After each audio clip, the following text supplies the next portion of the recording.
Вот она, радость долгожданного преображения. На улице Искилорса в Альтиевском округе Назрани закипела работа. Здесь укладывают новое асфальтовое полотно. Для местных жителей этот день долгожданный. Больше 10 лет они ждали ремонта. Еще вчера эта дорога была настоящим испытанием. Пыль летом и непроходимая грязь и слякоть после дождей. Сегодня совсем другая картина.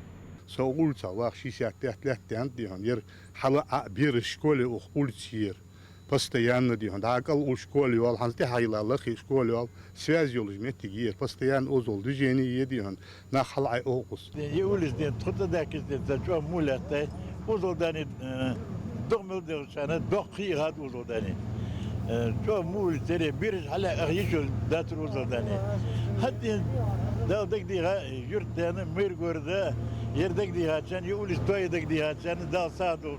Завершающий этап работы стартовал в начале недели. Сначала дорожники тщательно выровняли основание, уложили так называемую подушку под будущий асфальт. Это гарантия долговечности покрытия. Сейчас идут заключительные этапы укладки асфальтобетона. И к концу дня работы на этом участке планируется полностью завершить. Дорога была в плачевном состоянии. Были и обращения жителей данной улицы.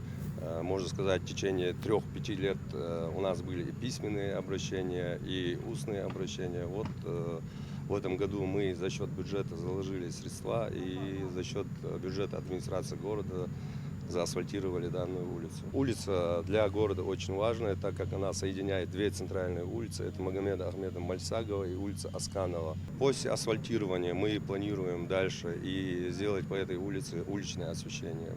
Улица Искилорса – лишь один пример масштабных работ в городе. Дорожная сеть Назрани с каждым днем становится лучше. В рамках национальных проектов и за счет средств местного бюджета за последние годы приведены в порядок практически все основные дорожные артерии города. Сейчас в местной администрации все силы бросили на благоустройство таких вот внутриквартальных проездов, от которых напрямую зависит качество жизни людей. За счет бюджета администрации города это уже порядка 12 или 13 улица, если я не ошибаюсь. Это протяженность всей дороги около 15 километров. То есть мы все эти улицы заасфальтировали за счет бюджета города.